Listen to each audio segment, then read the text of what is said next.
Hey sad boys, how are we doing? Welcome to another titillating musical playlist video where we pit an album against an album. We go song by song and we try to figure out what are the best hits.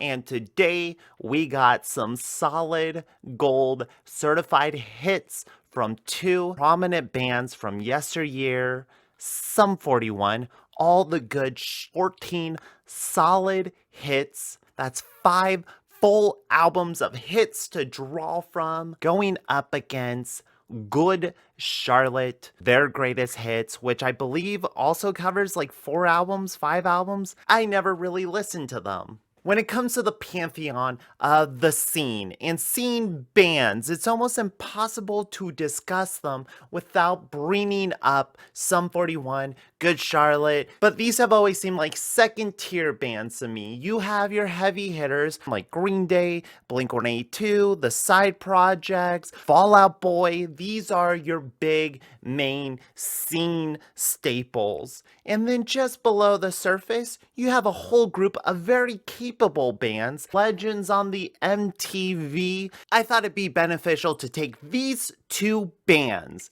their best hits, go song by song, and figure out if they really deserve a place when talking about these punk rock scene staples of the early 2000s. And we start off with our number one pick.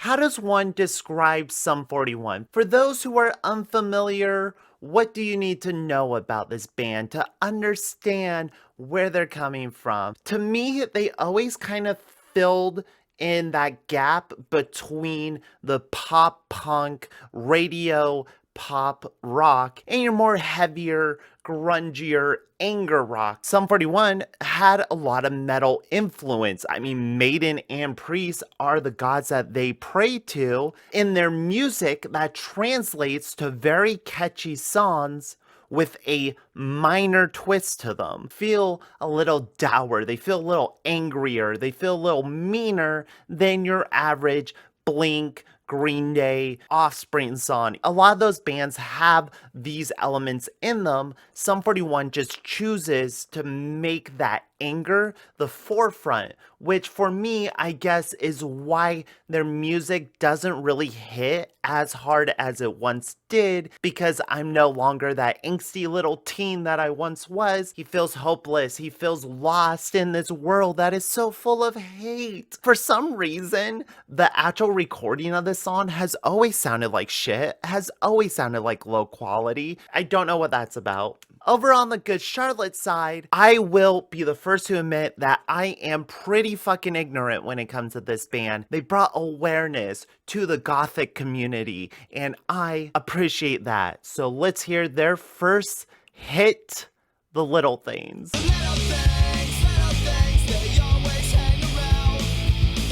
I think what I'm gonna find as I listen to these Good Charlotte greatest hits is that I'm probably a lot more familiar with them than I had previously thought. Just through osmosis, through the popular culture. I don't know if I've ever listened to it, but it feels like a song I have heard before. Maybe it was playing at a mall once. I do not know. I find it a little odd, and I always find this very curious. What age is the artist at this point? Because the consumer, we were consuming these things as teenagers and even as preteens with Good Charlotte. Where are they in their life when they're putting this material out? Joel Madden is singing about the time in school when we got free lunch and the cool kids used to beat us up and the rich kids had convertibles and we had to ride the bus. I don't really think about the school lunches that much. I don't really think about the rich kids and their convertibles that much. There is something interesting to explore with his upbringing. Like that time mom went to that institute because she was breaking down. So mom went to a psychiatric institution.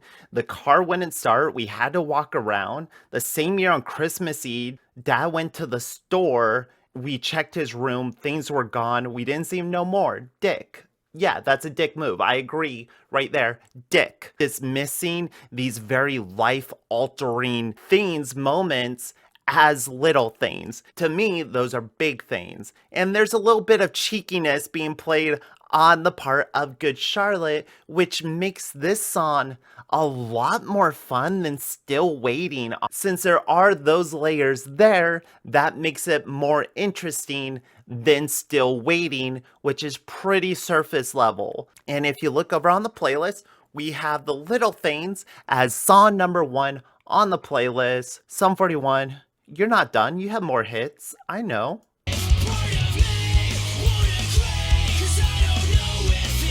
The advantage that Sum 41 does have, though, is with that metal influence. The way they are able to craft memorable, interesting guitar lines that fall in line with your typical pop punk little guitar lead. There's an extra clean layer to it that just makes the riffs sound very impactful. It feels like the instrumentals are really well thought out and the structure of the songs have been worked on and crafted. It's just unfortunate that Derek's voice sounds like a bulldog with sleep apnea. Like it's hard to relax to it, which you're not supposed to. Like Sum 41 is supposed to be a skate band. You put them on your iPod, you hit the bowl, and you just don't think about it. But when we're sitting here trying to take in the music, trying to take in the songs, there's something that is distracting if you're not fully invested in the emotion. Everyone's got their problems. Everyone says the same things to you. It's just a matter how you solve them and knowing how to change the things you've been through. I think Sum 41 has good messages when they are talking about mental health and like exploring yourself, talking to other people, trying to figure out what your issues are, not letting that get caught up in the grander world and grander problems. It's just the presentation always feels very accusatory, and it sort of feels like Derek is just like screaming down at you. He's sitting in the back of the classroom and he's like, well, I've been listening to all this bullshit all class and it's my turn to fucking go. What does Good Charlotte have for us?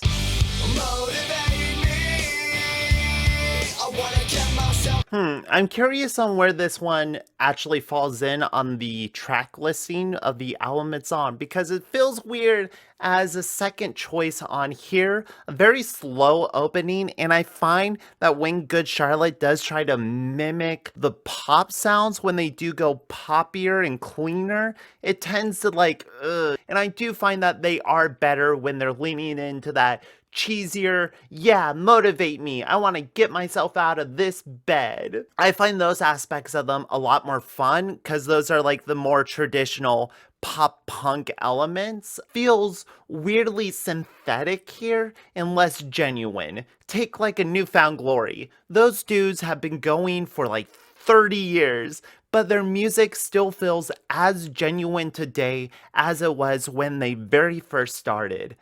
I don't know if I could say the same about Good Charlotte. They never really seem sincere. Now, that could be completely misguided on my part, and that's something that I want to learn as I listen to these songs, but as of now, Motivation Proclamation is kinda lame, and the Hell song is a straight up f***ing banger.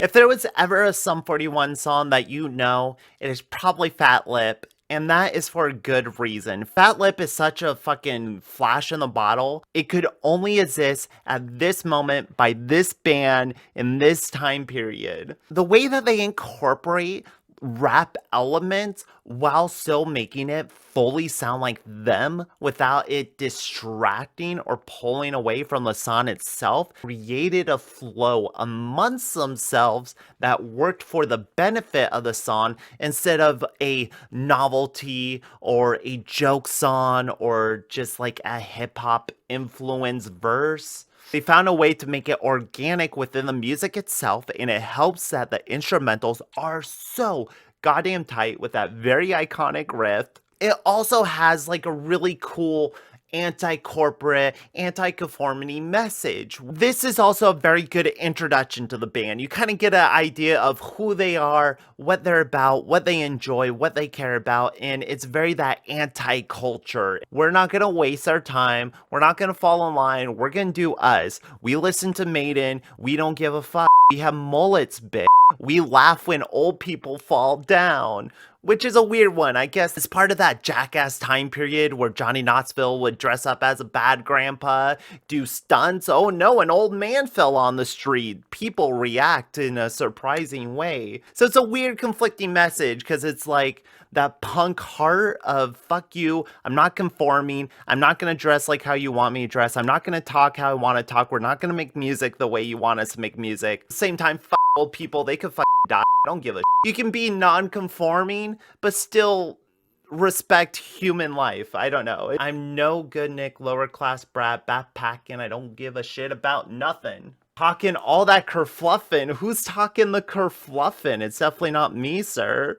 All the other verses make sense, you can track their line of thinking, and then you get to this verse and it's like, I wear a backpack, and I don't give a shit about nothing. I don't know what that has to do with the backpack. I hope it's a J-Sport. You don't make sense from all that gas you've been huffing. That's weird that the lower class brat still feels superior to the gas huffing, kerfluffin, talking losers on the street corner. If the ink don't stain, you'll be reading off the hook because you're on the hit list, wanted in the telephone book. Is a telephone book the entire hit list? By the way, I like songs that have distortion. Just want you to think about that for a second. To drink in proportion, the doctor said my mom should have had an abortion. Is that because you like songs with distortion? The third verse loses me a little, but I won't count it against the band.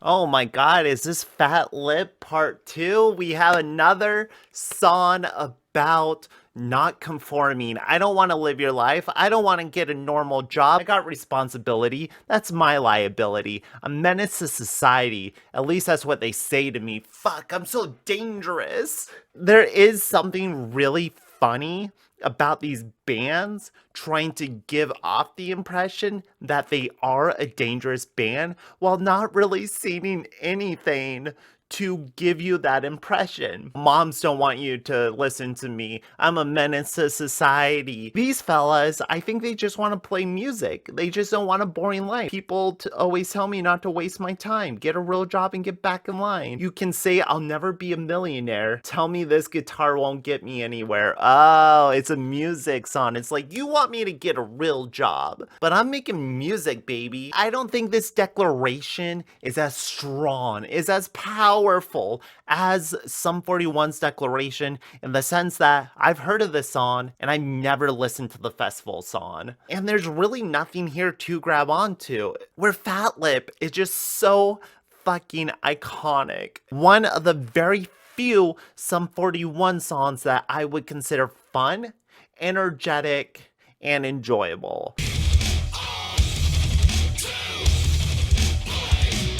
These are not in order. Usually when you get a greatest hits album, they do each group of songs from the discography. So you'll get like all your Dookie songs and all the Insomnia songs and the Nimrod songs. Here, they're just throwing everything together. I quite literally don't know what era of Sum 41 we're gonna get next. But I will say that the Chuck era is the one that I have the strongest attachment to. It's a Sum 41 album I listen to the most, and I even have a separate video discussing that entire CD by itself. You can click it here, thank you. This song plays so well into all their best qualities. The metal aspects, the heaviness, being poppy and aggressive, but using that as a dynamic flow to separate the just fucking brutal guitar solos and the verses, choruses, and the lighter, brighter ending with the acoustic guitar. It seems like the anger is a little more directed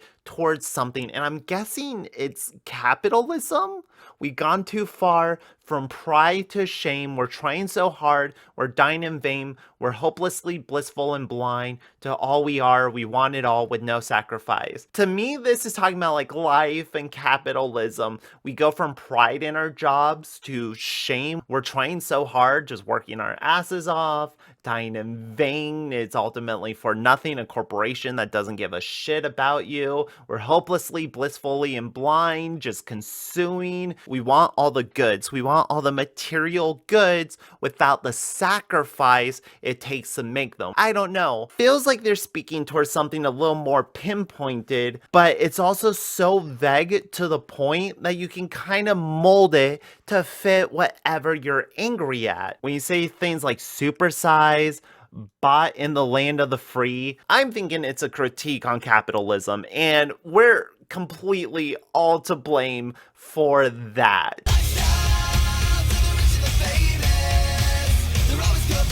This song is truly wild, given everything that the band became and that they became celebrities in themselves. They had their own MTV cribs. They became celebrities for like the people they date. Get out of here. They better spend a week living life on the street. How often do you guys live on the street, buddy? Get it? I get it. Topple the patriarchy, destroy the rich, rob their mansions, burn down. I'm glad we could count the band Good Charlotte as comrades in our fight against income inequality. I don't think they have any actual critiques about, I don't know, the systems that allow people to hoard wealth and maybe a society that places wealth on a pedestal instead of, I see it on the TV, I read it in the magazine. Celebrities, they want our sympathy. They just want our sympathy. All they do is piss and moan, to which I say, what is this song but pissing and moaning in every fucking line? This song has always felt like a record label trying to talk to the youth. Like, hey, you antisocial, anti-establishment youth. Put this very false, like, vocal distortion where it sounds like he's singing through a megaphone through just the flattest drum kit I have ever heard. We're all to blame sings about something very similarly, but it's done in a way that feels a little more genuine. Which is why our playlist is now leaning very heavy on the Sum 41 side. Good Charlotte, where's the good shit? Walk-In Disaster is our first track from Underclass Hero, the one album without the metal. The metal guitars had gone off to play all the finger-licking riffs that he could manage, and we're left with Derek taking charge of the lead guitars. You can tell the overall tone of Sum 41 is very different on this album. They're focusing a lot more on the lyrics, the emotional state, and in that sense, it is their most personal record. They're against society or parental issues. That's kind of the two themes we hit on. Society is pushing us down. Fuck you, society. I don't like you. Parents me up. Hey parents, why'd you fuck me up? But I do think Derek is hitting a lot of points that feel genuine and personal to him, even if the song structure isn't the most exciting. The way it builds on each verse and kind of builds to that chorus does give it a sense of progression and gives it a sense of like flow, almost like a musical number where you're seeing a story being played out before you. And I think that instrumentals help play out these different levels of logic, and with that it feels very personal and very introspective.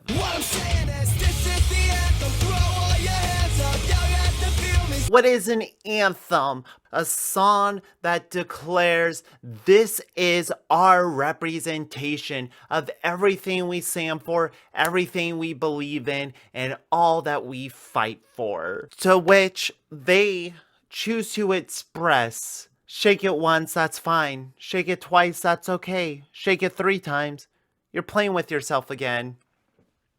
I don't know why our anthem needs to be about shaking our penis after we P, why are you concerned if people are playing with their dicks? Who gives a shit? Are you fucking sitting there going, hey, that's too many shakes. Stop that shit. It's gay. Also feels like it's excluding our vagina having members of the Good Charlotte clan. It's a weird derailing. I don't know what they're trying to say unless it's just like, ooh, they're talking about a penis. That's a little risque. They don't want to get a job. They don't want to go to university. They're not gonna live the life you tell them to. So why do you keep insisting that these gentlemen live life how you want? They do not intend on being like you. Y'all, if you feel me. My high school, it felt more to me like a jail cell, a penitentiary. Okay, Joel, let's have you go to a penitentiary and see if this little thesis holds up. High school sucked so bad that I don't want to be anything like you because of high school. I feel like I've grown and changed and have had a few more experiences since then. But go off, Keens, this is your anthem, and who am I to tell you how to feel?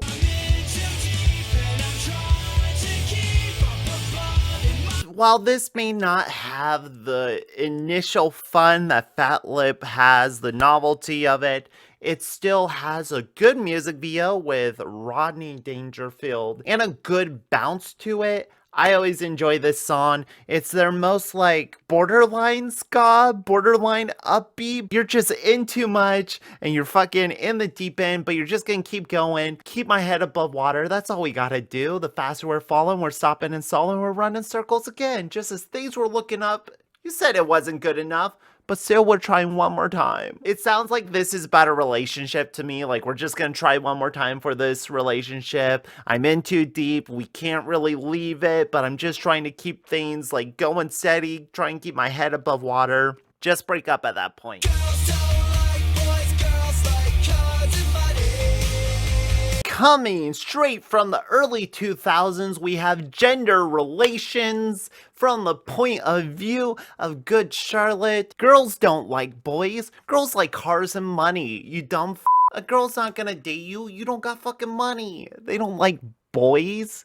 They like cars. Ladies, try and tell your jokes. You're not funny. And all these boys laughing at you, they're just trying to get in your pants, lady. These girls like these boys, like these boys, like these girls. The girls with the bodies, like boys with Ferraris. Girls don't like boys, girls like cars and monies. Specifically, the girls with the bodies. Unlike those other girls that is just floating plasmid in the air, I assume. We're talking specifically about hot girls. Hot girls with hot bodies. Only like guys with cars and monies. I say those girls just have standards for themselves. These records sold well. This is a hit song. I think you can afford a car. I think you have the money. If you still don't have the girls, then maybe look inside yourself. Educated with money, he's well dressed, and not much to say in conversations, but he'll foot the bill in all situations. That dude, he may have money, he may have a Ferrari, he's just vapid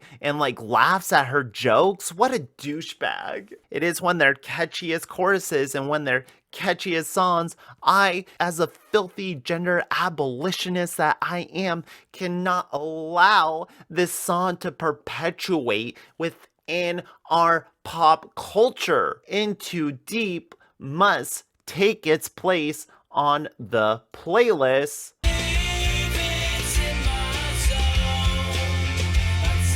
Yeah, me, I try to be perfect, but that shit wasn't worth it. If Chuck is a more interpersonal, a deeper look into Derek himself, Pieces just goes a little too far into sappiness. It goes a little too far into, well, I'm writing a sad song, but ultimately it's a declaration. I'm better off on my own. If they were in too deep with the relationship, this is them pulling themselves out of it. I try to be perfect. I tried to get everything to work for parents, relationship, teachers, what have you. I tried to do the things I was supposed to. It wasn't worth it. So now I'm gonna do me with a chorus that just repeats way too much. And when Derek's voice isn't great to listen to on the best of days.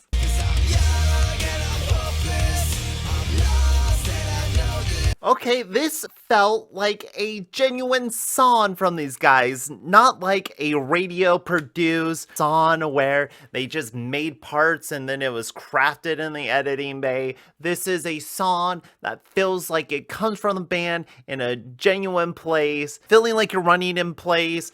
If you stumble and fall, should I get back up and carry on, or is it just gonna feel the fucking same? It's me against the world and I don't care. Coming to terms with the hand that life has dealt you. And then we get to complaining about the haters. The haters in the music scene. Let me make this big.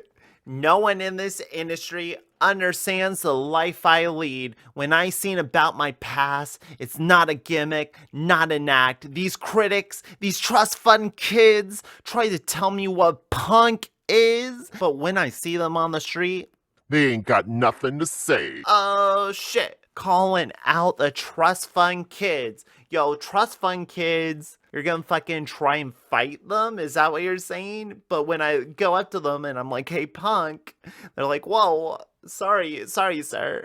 My past is not a gimmick. It's not an act. You can be genuine. You can go through genuine struggles and sing about those struggles. The contention comes from when they choose as adults through their music, sing about the struggles in terms of high school through a childlike lens, and they're singing about childhood issues. You're talking about coming from the streets. You're not very specific about it. You know, like when you listen to NWA, they legit are singing about actual situations, drug bust, thievery, fucking shootouts that they have been. They're singing about the real dangers, the real situations, and the people that they know. Sure, it's a different genre. It just doesn't have the specificity. That's why it's funny, because you're challenging people, you're challenging other bands. Like being anti-parents, being anti-school doesn't just make you punk. Being from the outskirts of society, being part of a niche genre isn't what punk is. Punk is a feeling, an emotion, an ideology to strive towards, a feeling of inclusion and freedom within the scene, that when there's nowhere else in the goddamn world for you to go, you can still pay $10, go to a smelly shitty club and experience something truly fucking transcendent for an hour of your life. I don't think talking about trust fund kids and critics and where you come from on the street really captures that emotion. I don't know what they're complaining about, but this is one of the better crafted songs they have written, and it's definitely more enjoyable than Pieces. I remember at the time, for me, it was really hard to hear these songs and not be reminded of what Green Day was doing at this time period in their career. Now you have Sum 41 doing more dynamic songs with different parts and movements, more engaged production, doing different things than just straight up rock songs. I don't know if they have the instrumental depth or the lyrical depth that Green Day is able to create. I don't know if Derek really captures it on Underclass Hero. Now, there are a lot of moments on this CD that I do enjoy, but they just didn't really stick with me or hit me the same way that like Chuck did. Especially when you have a chorus like, we're doing fine. We don't need to be told we're doing fine. I won't give you control. And we don't need anything from you because we'll be just fine and we won't be bought and sold. Just like you. It feels like the production has matured and the instrumentals have matured, that they're trying different influences, trying to mature the lyrics with it, but there's still this vagueness to it. This was a fine single to lead off with, and probably the song I would have led off with on this album. It's just not the standout from the album itself.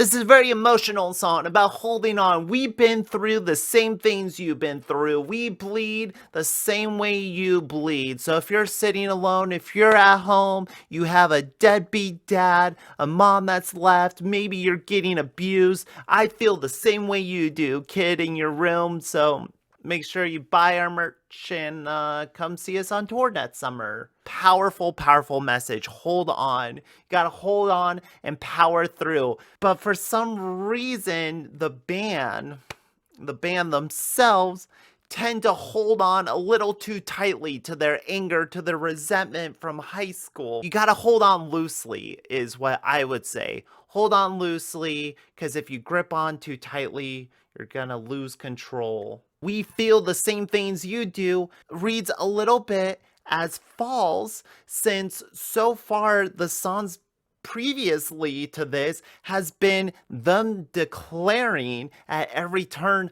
I am not like you. I don't want to be like you. Girls and boys, they're different. There's boys with money. There's girls with bodies. That's not me. We're all in this together. If you're not a trust fund kid, if you're not a prep, if you're not one of the people we deem as losers, you haven't gone through any problems. Why are you talking? It's like abuse only happens in poor families. Poverty does tend to exacerbate issues of domestic disturbances, but rich people have broken homes too. It seems weird that a band trying to create such a connection to their child audience would also tell that child audience, isolate yourself and listen to us, Good Charlotte, because we'll take care of you. We'll cradle you, sweet, darling little baby. In that sense, I understand why there is such a connection to this band,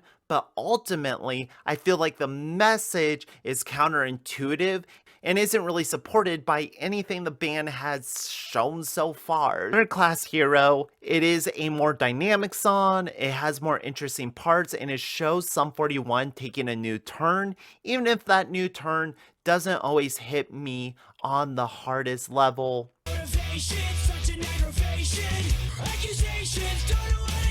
This song is what you would want from Sum 41. This song is what you would expect from the band. But ultimately, when you take them as a whole, this is actually an outlier and not necessarily the standard for the band. But it feeds into everything I enjoy. An under 3-minute song that just punches you in the face. You don't overdo the chorus. And I think that this type of song really utilizes Derek's voice and his sensibilities a lot better than when he tries being like softer or poppier. Be fast and aggressive, and I think Sum 41 is the best then.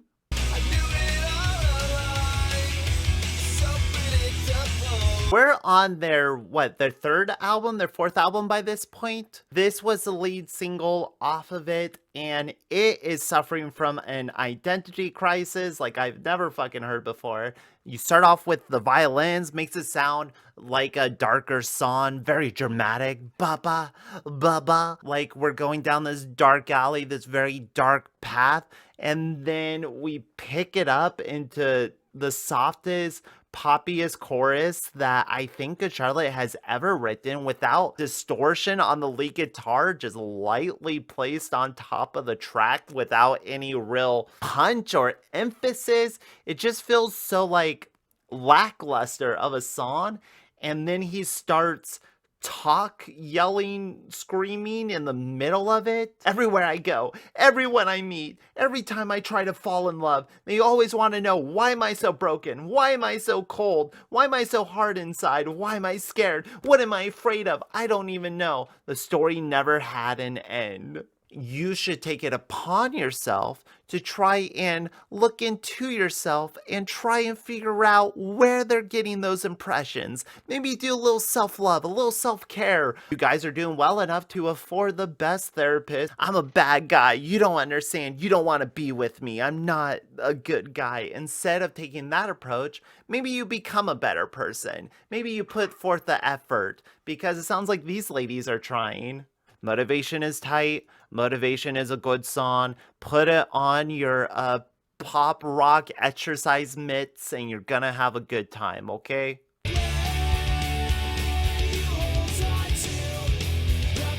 I don't know why they re-recorded this. I don't know why they put an alternate version on it. It is from their very first EP, A Half Hour of Power. Is that what it's called?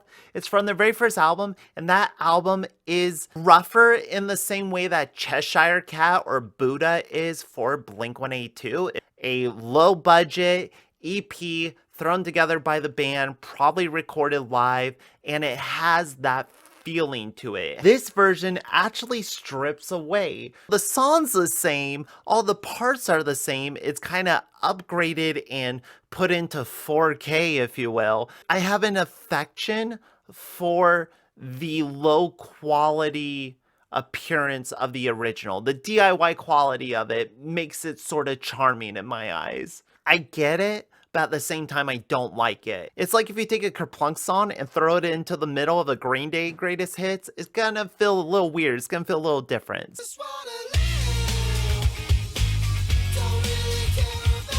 If I were to walk into my finest CD and media shop and I saw this little album cover on the shelf without any other context, I don't need to know who the band is. I'm just here for aesthetics, baby. So if I see this album cover, what looks like a diary or a dark locked notebook, the Chronicles of life and death, like this is some sort of Necronomicon. On the lightest of sides, a Paranorman Nightmare Before Christmas like tell. On the hardest of sides, metal. And then you're greeted with a very light violin dance riff before a falsetto singing, I just want to live. This song may not just be the greatest Good Charlotte song ever written, it may be the greatest piece of media ever created.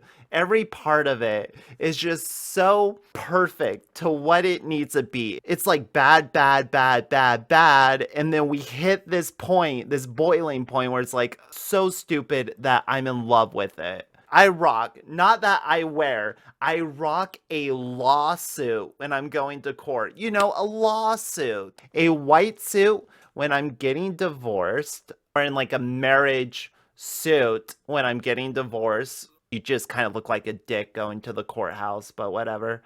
A black suit at the funeral home. That's appropriate. And my birthday suit when I'm home alone. Hear that, kids? I'm naked at home. Me, 30-year-old Joel Madden. I get naked at home. Oh, he's naked doing a Rolling Stone interview? That's so cute. Here's the thing, Rolling Stone is calling them out because they're saying, now you guys are rich, now you guys are famous, these fake ass girls all know your name, Lifestyles of the Rich and Famous, your first hit. Aren't you ashamed? Don't you guys feel like hypocrites? The thing that I've been criticizing this band so far about their critiques of the rich, of the famous, of kind of being pissed off at people for just having means, I guess. The hypocrisy in that the band themselves would become this TRL, TMZ gossip band. They felt the need to call out Rolling Stone for calling them out and making it seem like they're too cool for their own message. Now they're saying, I just want to live, baby. I don't really care about what you say. I don't care if I'm a hypocrite for my earlier songs. I'm just trying to live. It's when you're losing an argument and you just go, no one likes you anyway, and then you walk away. You're not really addressing the points. You're just kind of taking an L and wearing it proudly. And they made a whole song about it. I love it. This is a highlight. This song, I erase out of the fabric of my mind as soon as it starts playing. But every time it plays, I feel like I'm discovering how to see again. I don't want this moment to Once again, I cannot hear this song and not think of Wake Me Up When September Ends. It starts with that very plucky guitar, that single guitar. It's slow in the verses, and then it kicks you in your fucking teeth in the chorus. It's hard not to make the comparison, especially given the time period in which it came out in. And I must say that when Sum 41, when Derek is being slow, when we're being emotional, I dislike them. That is them at their fucking worst. But it's also necessary in the song to get that chorus to hit as absolutely hard as it does. It's very bombastic and energetic, but once again, I find them going for just the simplest of rhymes. I want you to know I won't let this go. These are my heart and soul. Hold on to this moment, you know. Rhyming no again, as I bleed my heart to show I won't let this go. Feels like choruses are not their strong suit, and while the emotion, the sentiment is there, and the instrumentals are doing everything to blare it through, should I give the song as a whole a pass for the chorus touching me, but then the verses being kind of insufferable?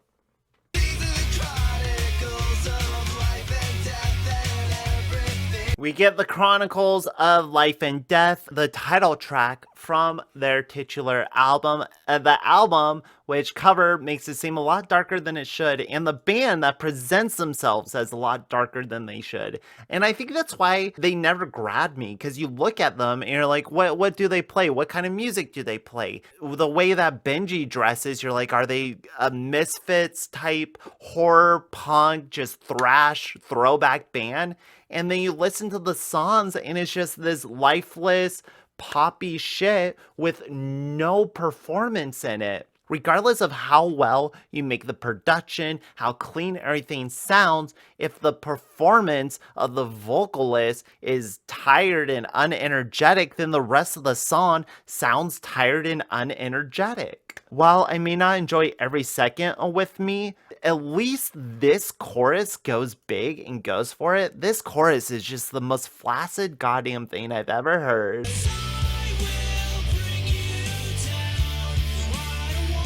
Looking at this now, I'm starting to feel like the greatest hit is the best way to take in this band, because I do feel that Handle This more downbeat, heavier, almost trudging kind of punk rock song is more representative of what the album is. But every now and again, they do it in such a way that feels representative of what the band can achieve. I just feel like, looking back at it now, these are the outliers rather than the main standard of the band. I love the "you're giving up, you know it's not what you need," and then we stop everything and go into the guitar riff. It just adds a touch of craft that makes the song feel a little better than if those elements weren't there. And I think sometimes that works in their favor, but too much of it and now it's too dour.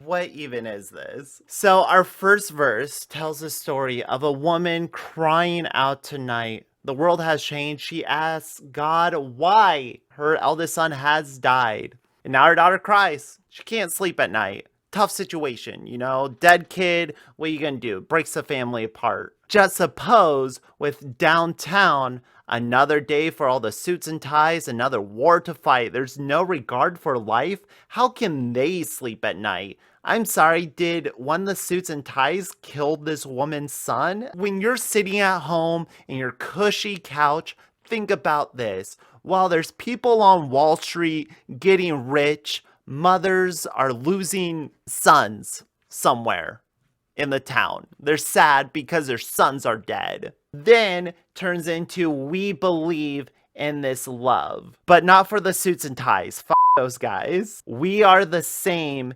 humans in our ways and all of our pain. We're all in this shitty world together. We can break through. We can be better, except if you're a person in a position that we deem unlikable. I'm sure there's someone who wears a suit and a tie to work and are well-meaning. So this world is too much for you to take. Just lay down and follow me. I'll be everything you need in every way. It's so gross how they keep like isolating you. Don't look at those people over there. They don't understand you. They don't care about you. They don't care if a mother loses her son. Didn't you take my words to heart? The cheesiness in I Just Want to Live hits me just right. The cheesiness in We Believe is everything I never want to fucking hear again.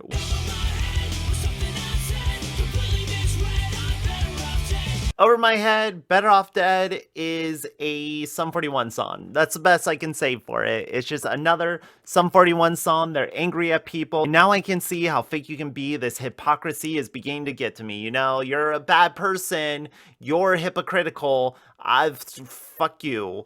It's fine. That's all I can say. It's a fine Sum 41 song. Wow, did they take some music lessons? They actually sound like a real band for once. I know that this is on, what is it, Good Revival? Good Morning Revival? I don't care enough to look up the album.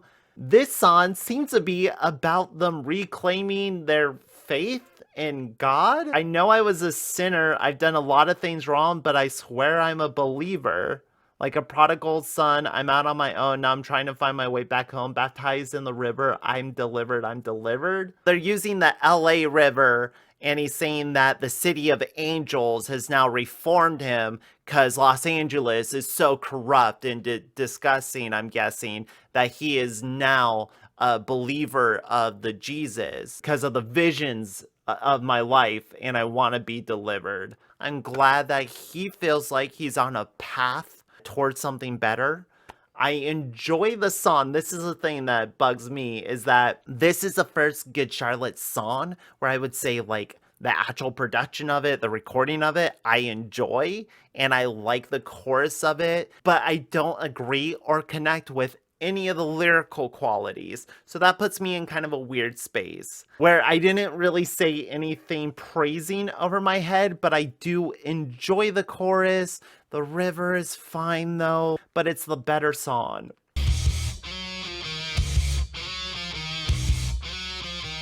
Pain for Pleasure has always been kind of a meme song. It's a little bit of a joke, but it's a very well crafted joke. It's done in the style of Iron Maiden or Megadeth, these 80s just thrash, where it sounds like their voice could pierce through space and time itself. That sense, I think Sum 41 really captures that well, and I wish they explored it a little further in their albums, because I do think they captured this sound, and I would like to hear what they would do with like a full-on metal record beyond the elements that they infuse within Chuck. I enjoy Pain for Pleasure. It's a fun riff. It's an enjoyable song, but ultimately it is a joke. So as long as Good Charlotte just has like a full song.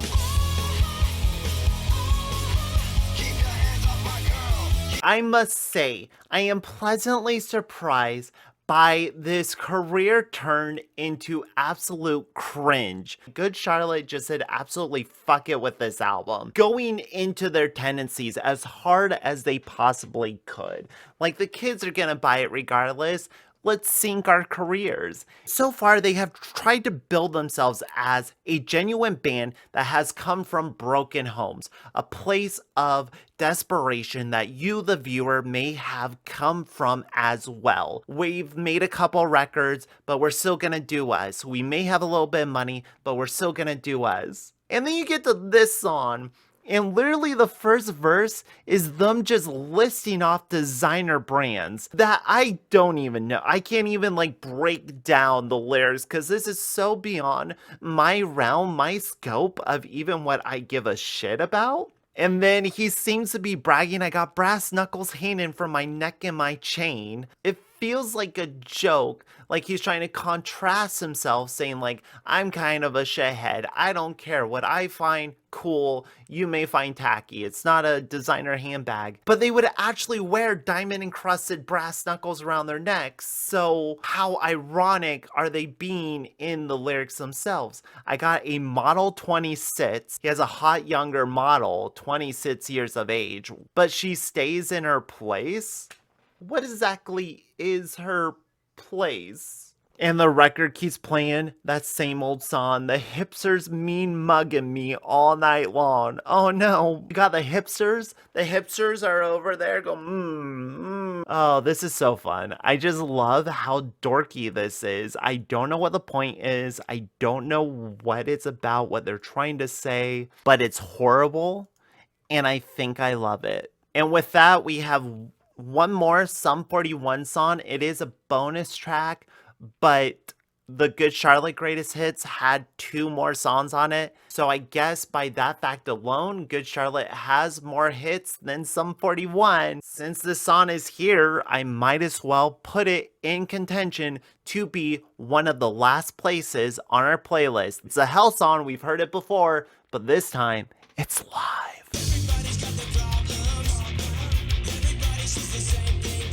Sick. So if you want the house song with slightly worse recorded drums, here you go, baby. He's actually smoothed his voice out a lot since there's earlier albums, and it adds a quality live that is enjoyable. Other than that, the song is relatively the exact same, but it's still the house song, so it's still a cut above other Sum 41 songs.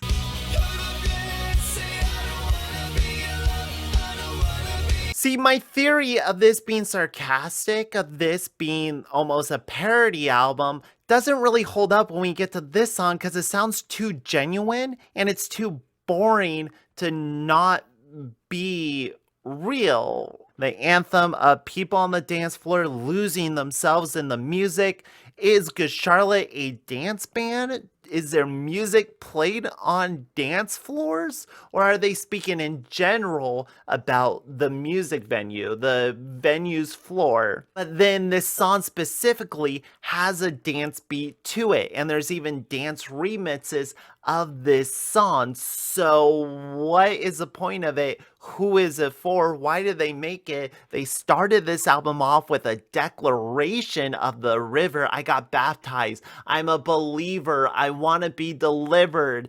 And now we're singing songs about a guy who's nervous because his woman's at the club. So in order for Good Charlotte to make the guy feel better about his woman being at the club, he's singing a song about how they don't want to fall in love. We're not here to fall in love. We're not looking for ass. We're just here to dance, baby. I don't want to fall in love. I will put this in the category of cringe core that Good Charlotte has been putting out so far. And we already have a version of the Hell song on our playlist, so it's not such a great loss. There's one more Good Charlotte offering. We must listen to it and put it on the playlist.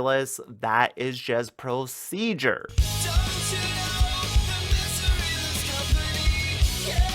Now this feels like an Alkaline Trio song. It's so weird. They're all over the place in these last group of songs. But I'm glad to know that they haven't changed from their roots. Look at all these happy people living their lives. Look at all these plastic people with nothing inside. These shallow people telling their lies. These empty people. Anyone that is happy and living their life, they're shallow and empty and broken inside. Not like me, very stable person. I know what I'm doing. I know who I am. It's Good Charlotte doing what Good Charlotte does. Them against the world. Good job, boys.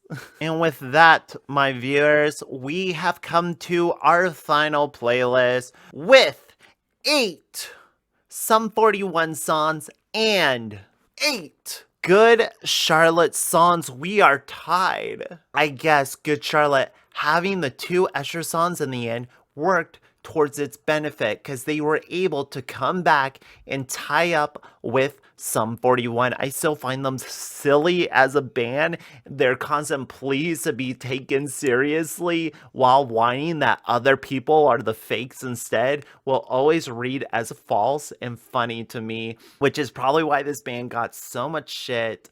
I don't hold it against them. And these Sum 41 songs are just like the best of the best. These are some of my favorite Sum 41 songs, but I feel like we're missing a lot. I feel like Chuck was highly unrepresented here. We may have to visit these two bands once more to break the tie. Or maybe I was fucking wrong for putting these two bands against one another in the first place. This is my playlist. Do you agree? Do you disagree? What two albums would you like to see go against one another? Song v song. I'm GreysonTodd. Thank you for watching. Listen to some good shit, and I'll catch you on the flip side.